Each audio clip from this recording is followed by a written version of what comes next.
जय जय रघुवीर समर्थ श्रीमत दासबोध दशक 20 पूर्ण दशक समास 10 विमळ ब्रह्मा निरूपण नाम श्रीराम समर्थ। जय सद्गुरु।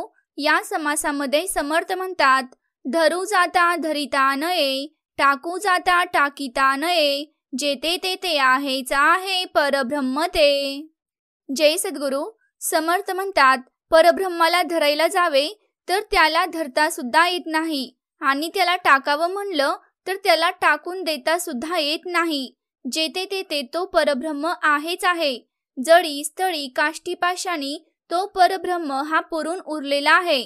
म्हणून समर्थ म्हणतात, त्याला पकडायला गेलं तर तो पकडताही येत नाही, आणि त्याला सोडून द्यायला गेलं तर सोडता सुद्धा येत नाही। म्हणजे प्रत्येक ठिकाणी तो परब्रह्म पुरून उरलेला आहे, तो परब्रह्म आहेच आहे। जिकडे तिकडे जेथे तेथे विन्मुख होता सन्मुख होते, सन्मुखपण चुकेना ते काही केल्या।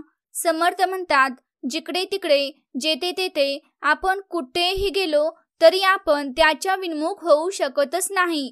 तो परब्रह्म सदा सर्वदा सन्मुखच असतो।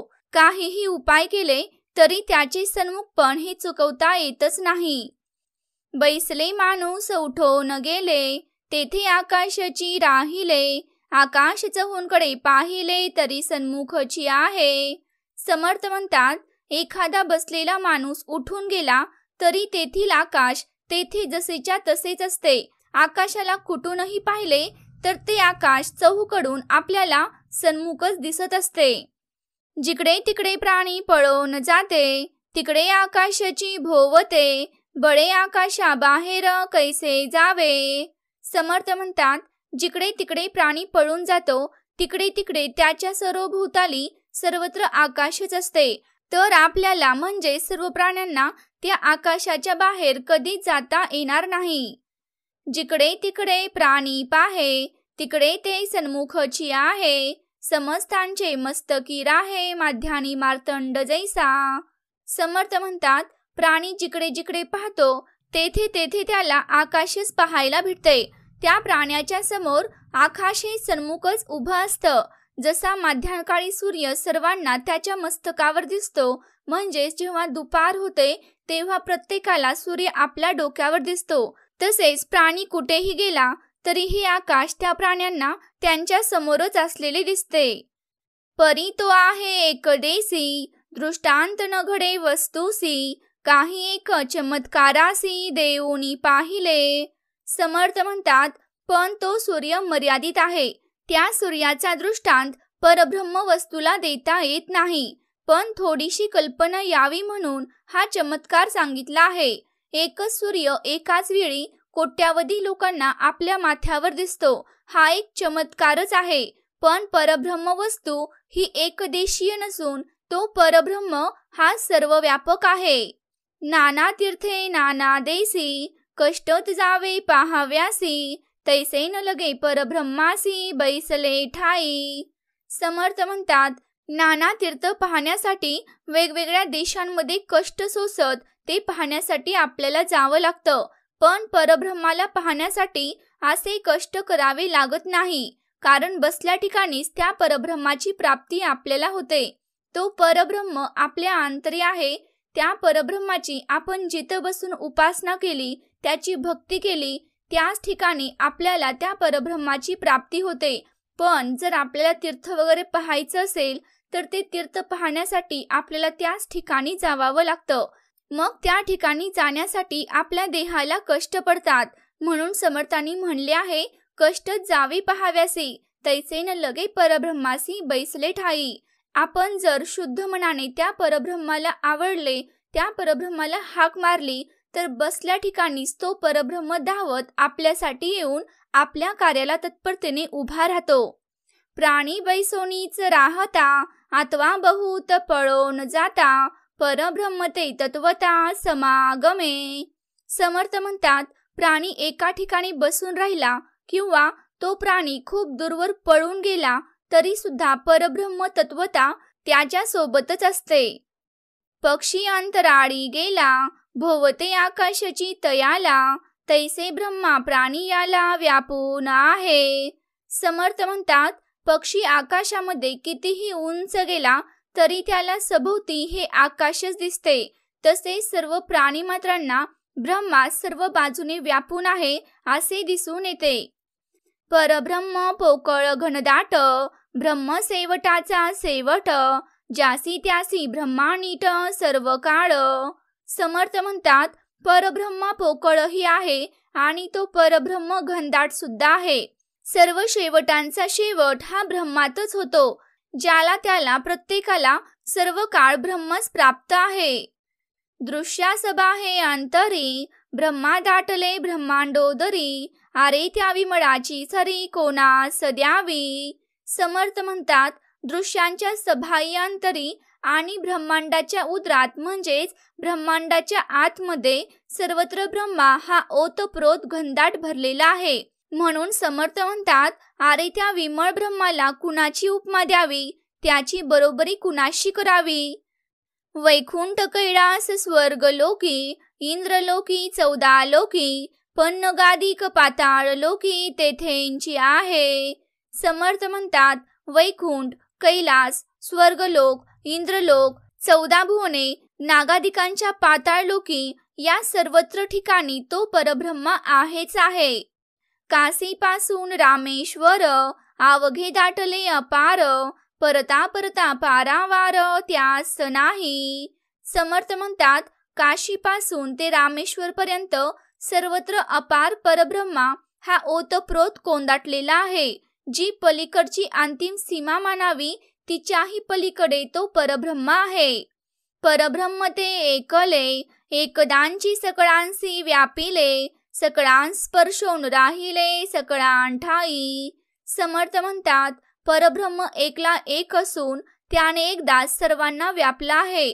सर्वांना व्यापून तो परब्रह्म सर्वा ठाई राहिलेला आहे. परब्रह्म पाऊसे भिजेना, अथवा चिखलाने भरेना, पुरामध्ये परिवाहेना पुरा समागमे. समर्थ म्हणतात, परब्रह्म पावसाने भिजत नाही किंवा चिखलाने माखले जात नाही. पुरामध्ये व्याप्त असते, पण पुराच्या समागमे ते वाहून जात नाही. एक सरे सन्मुख विमुख, वाम सव्य दोन्हीकडे एक, अर्ध ऊर्ध्व प्राणी सकळीक व्यापून आहे. समर्थ म्हणतात, एकाच वेळी ते सन्मुख असते, विन्मुखही असते, डावीकडे असते, उजवीकडे असते, अशाच प्रकारे दोन्हीकडे एकच असते आणि वर खाली 10 दिशांना तो परब्रह्म, सर्व प्राण्यांना तो परब्रह्म व्यापून आहे. आकाशाचा डोहो भरला, कदापि नाही उचंबळला, असंभाव्य पसरला जिकडे तिकडे. समर्थ म्हणतात, त्या परब्रह्माने आकाशाचा डोह जणू हा भरून गेला आहे, पण त्यात भरती विकार नाहीत. तो जिकडे तिकडे अवाढव्य असा पसरलेला आहे. एक जिनसी गगन उदास, जेते नाही दृश्य भास, भासे विन निराभास परब्रह्म जाणावे. समर्थ म्हणतात, दृश्यभास नसल्यामुळे गगन एकसारखे शून्य वाटते. हा शून्यत्वाचा भास सुद्धा त्या परब्रह्मामध्ये नसतो. संत साधू महानुभावा, देव दानव मानवा, ब्रह्मा सकळांसी विसावा विश्रांती ठाव. समर्थ म्हणतात, संत साधू महानुभाव तसेच देव दानव मानव या सर्वांना फक्त परब्रह्माच्या ठाईच विसावा मिळतो. ते सर्वांच्या विश्रांतीचे एकमेव स्थान आहे. कोणेकडे सेवटा जावे, कोणेकडे काय पहावे, असंभाव्यते नेमावे काय म्हणोनी. समर्थ म्हणतात, कोणत्या बाजूला परब्रह्माचा शेवट आहे, कोणीकडे त्याला कसे पहावे हे सांगणे शक्यच नाही. कारण सर्वच ठिकाणी जळी स्थळी काष्टी पाषाणी सर्वत्र तो परब्रह्म व्यापून आहे. म्हणून तो परब्रह्म एका कुणी ठिकाणी असेल हे सांगणे अशक्य आहे. ते संभाव्य आजपर्यंत कोणी केलेले नाही. त्याची मोजमाप तरी कसे सांगावे. स्थूल नव्हे, सूक्ष्म नव्हे, काही एका सारिखे नव्हे, ज्ञानदृष्टीविन नव्हे समाधान.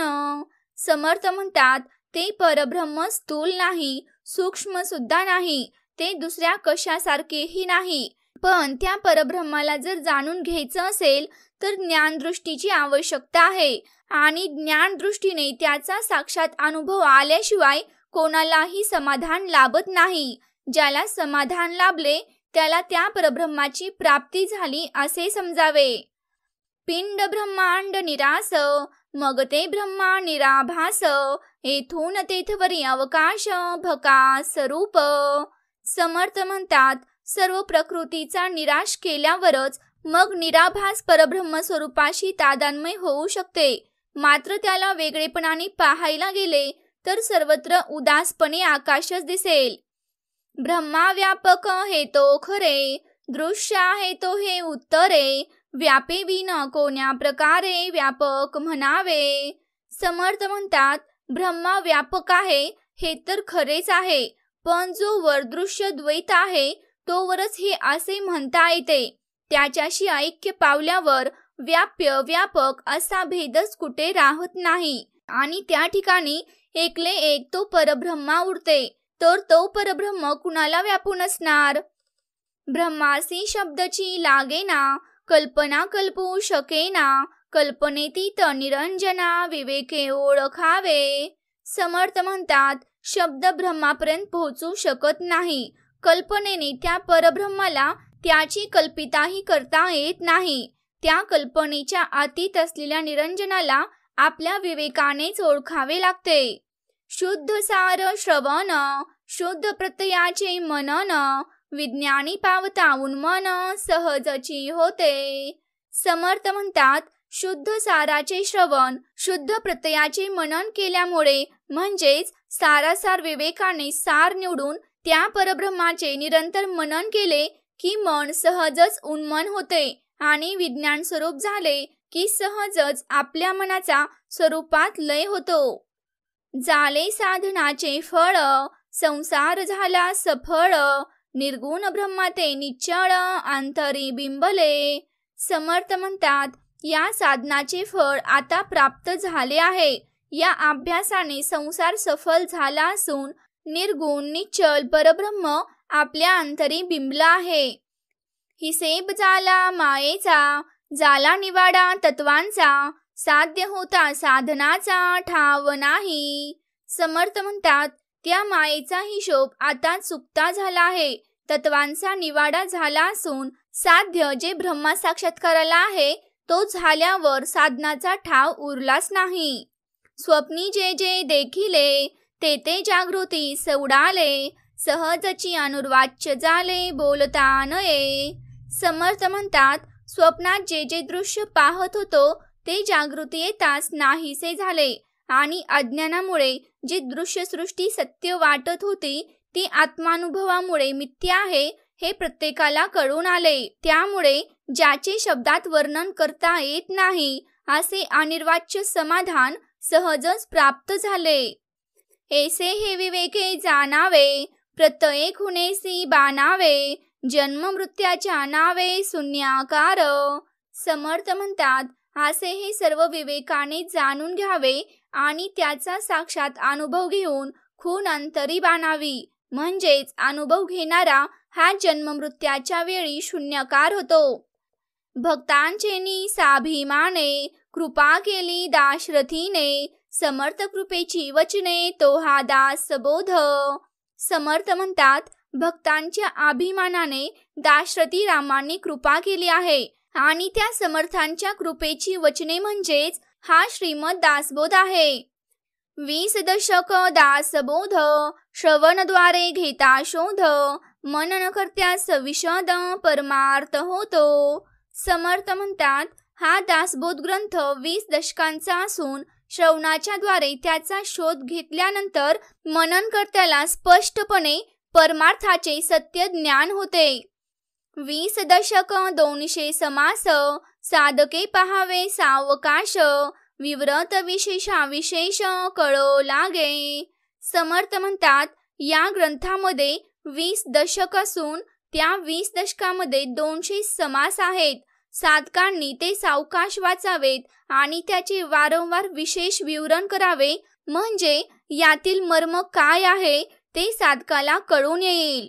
ग्रंथाचे करावे स्तवन, स्तवनाचे काय प्रयोजन, येथे प्रत्ययास कारण प्रत्ययो पाहावा. समर्थ म्हणतात, ग्रंथाचे स्तवन करावे, पण स्तवनाचे काय प्रयोजन आहे? या ठिकाणी मुख्य जो स्वानुभव कथन केला आहे त्या प्रत्ययाचा अनुभव अगदी स्वतःच घेऊन पाहावा.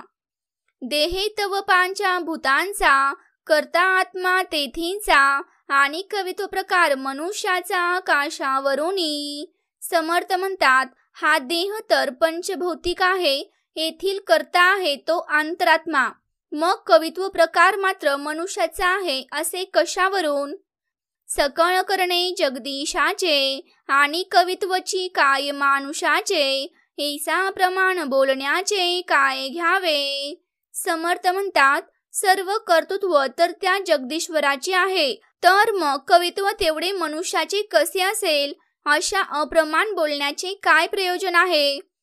सकळ देहाचा झाडा केला, तत्व समुदाय उडाला, तेथे कोण्या पदार्थाला आपुले म्हणावे. समर्थ म्हणतात, सर्व देहाचा संपूर्ण निराश केला की तत्वांचा समुदाय उडून जातो, मग त्या ठिकाणी कोणत्या पदार्थाला आपले म्हणावे? समर्थ पुढे म्हणतात, ऐसी हे विचारांची कामे, उगेच भ्रमो नये भ्रमे, जगदेश्वरे अनुक्रमे सकळ केले. समर्थ म्हणतात, अशा प्रकारे विचार करण्याची आवश्यकता आहे. माणसाने उगीच भ्रमात पडून वेगवेगळ्या भ्रमामध्ये भटकू नये. यथानुक्रमे जगदीश्वरानेच हे सर्व काही केले आहे असे समजावे. थोडक्यात या समासामध्ये समर्थांनी आपल्या तत्वज्ञानाचा सारांश सांगितला आहे. एकमेव परब्रह्म सर्वत्र सर्वकाली व्यापून असते. कल्पनातीत असणारे परब्रह्म हे स्थूल नाही. आपण ज्या परब्रह्माची कल्पना करतो त्या कल्पनेमध्ये असलेला परब्रह्म तो परब्रह्म स्थूल नाही, सूक्ष्म नाही, दृश्य नाही, अदृश्य नाही, व्याप्त व्यापक नाही, गुणरहित विकाररहित आहे. केवळ शुद्ध ज्ञान दृष्टीने अनुभव घेणाऱ्या ब्रह्मज्ञानी संताच्या परमविश्रांतीचे तो परब्रह्म स्थान आहे. श्रवण मनन या विवेकाच्या मार्गाने ज्ञानप्राप्ती होऊन आपल्यामधील अज्ञानाचा नाश होतो. मनाची उन्मन होऊन आपल्या ज्ञानाचे विज्ञान होते. अंतर्यामी निश्चळ परब्रह्मा बिंबून आपली साधना फळास येते. आपला संसार सफळ होतो. मायेचा हिशोब होतो. जन्म मृत्यू शून्याकार होऊन अभंग समाधान प्राप्त होते. असा हा श्रीमद दासबोध ग्रंथ भगवंताची वचने असून आत्माराम हा या ग्रंथाचा कर्ता आहे. जो दासबोधाचा मनापासून अभ्यास करील त्याला दासबोध हा ग्रंथ ब्रह्मज्ञानी बनवून टाकेल. आत्ताचा हा शेवटचा 10वा समास हा साधकांचा विश्रांती स्थान आहे. संपूर्ण ग्रंथाचा अर्थ येथे एकवटला आहे. भोजन झाल्यानंतर जशी तृप्ती तसंच या ग्रंथाचं फलित निश्चळ परब्रह्माची सदैव उपलब्धी हेच आहे. हे परब्रह्म आदी आहे, अंती आहे, जिकडे तिकडे सभोवती सर्वत्र आहे, अवकाश व्यापी आहे, निश्चळ आहे, निर्मळ आहे. अशा परब्रह्माला कशाचीही उपमा देता येत नाही. ते व्यापकपणे अखंड आहे. खरं तर असं बोलणंच गूढ कोडं ठरतं. कारण जे व्यापावयाचे त्याचाच अभाव असेल तर व्यापक तरी कोणाला म्हणावे? ते परब्रह्म दृश्य नाही, भासत नाही, त्याच्या ठिकाणी गुण नाहीत. इतकेच नव्हे तर नाही नाही असंही किंवा अगदी शून्य नाही असंही त्याविषयी बोलता येत नाही. आता साधनाचे फळ प्राप्त झाले आणि मायेचा हिशोब पूर्ण झाला.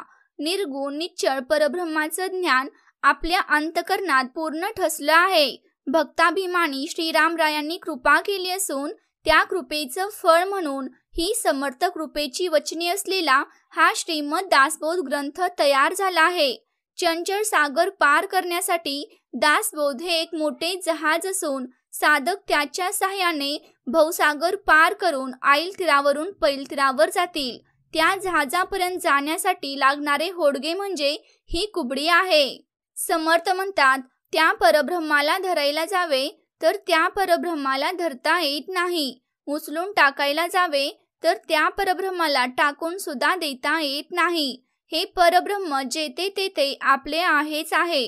जिकडे तिकडे आणि जेथे तेथे असणाऱ्या या परब्रह्माला विन्मुख म्हणायला गेले तर तो परब्रह्म सदैव सन्मुखच असतो. कोणत्याही दिशेला तोंड फिरवले तरी ते आपल्या समोरच असते. काही केल्या त्याला चुकवता येत नाही. बसलेला माणूस उठून गेला तरी तेथे आकाश असते. कोठेही पाहिले तरी ते आकाश आपल्या सन्मुखच असते.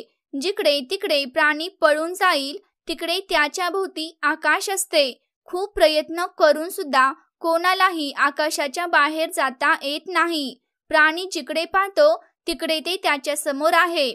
माध्यान्ही सूर्य जसा असतो तसे सर्वांच्या डोक्यावर आकाश असते. पण तो सूर्य एकदेशी आहे तर ब्रह्मा हे सर्वदेशी आहे.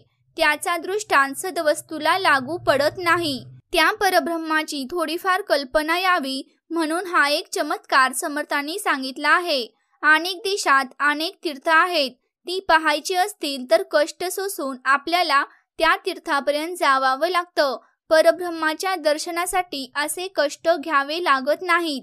समर्थ म्हणतात, बसल्या ठिकाणीच त्या परब्रह्माची अनुभूती आपल्याला घेता येते. एखादा प्राणी बसून राहिला किंवा वेगाने पळत राहिला तर तो परब्रह्म तत्वता त्याच्या बरोबर असतोच असतो. पक्षी अंतराळी गेला तर त्याच्या सभोवती आकाशच असते.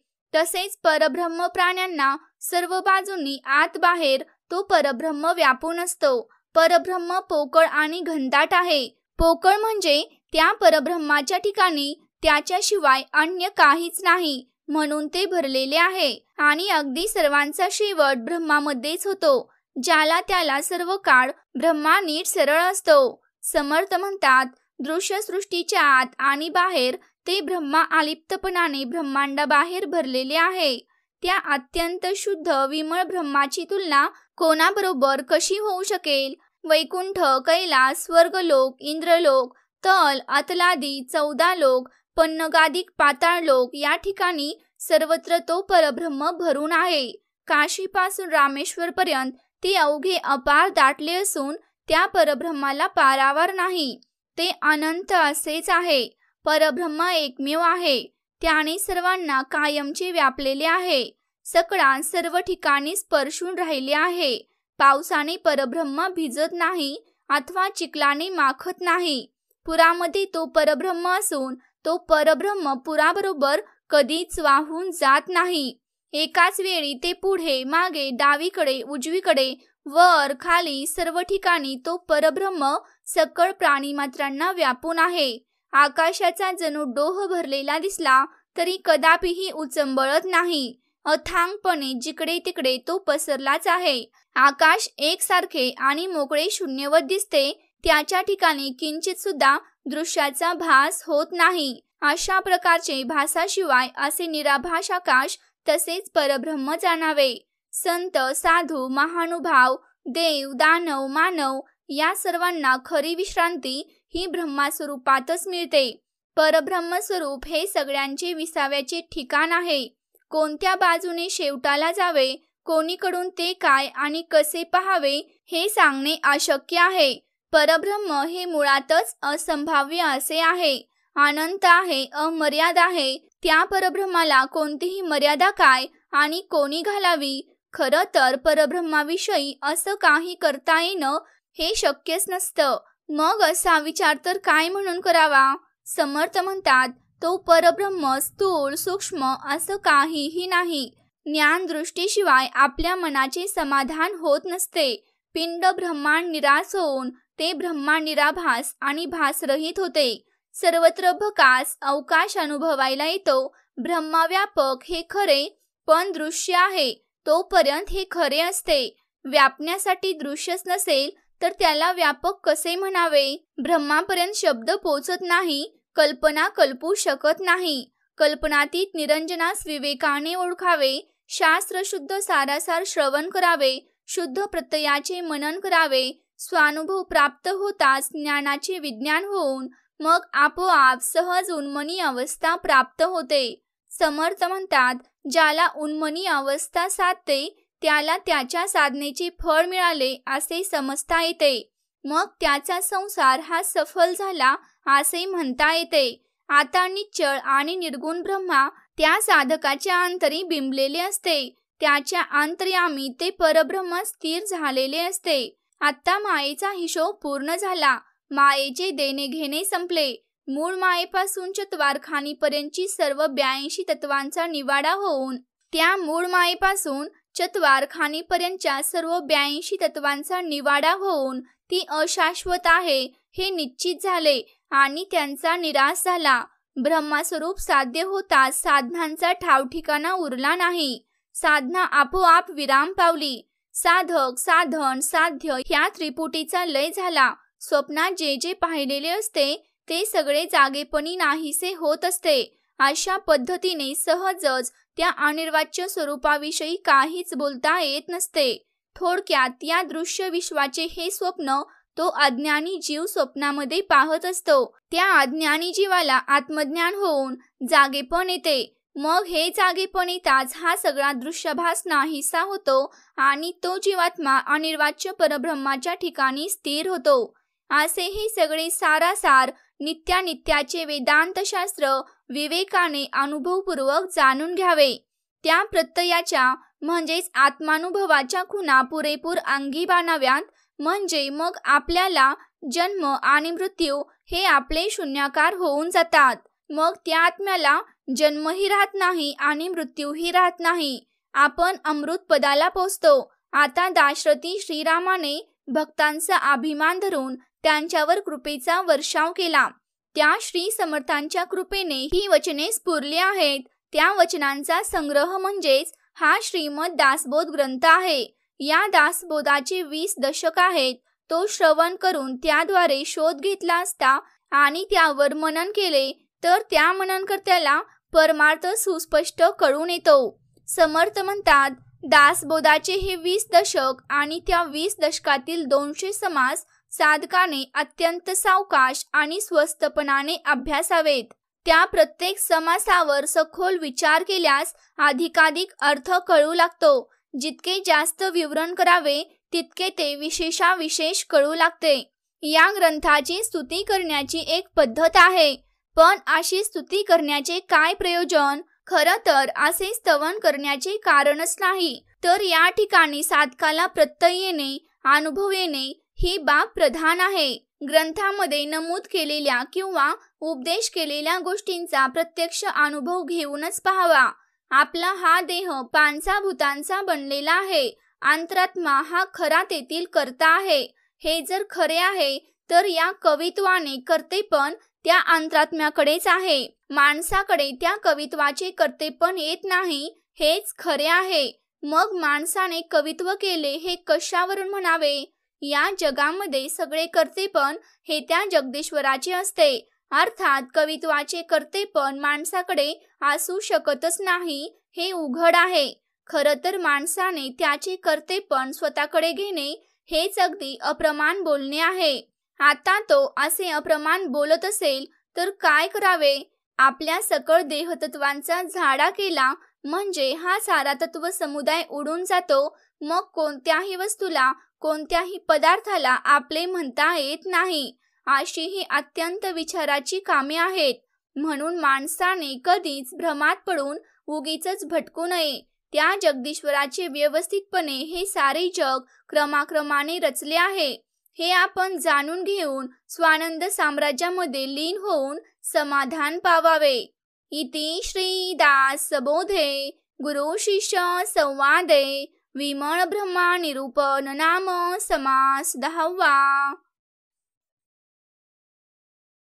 जय जय रघुवीर.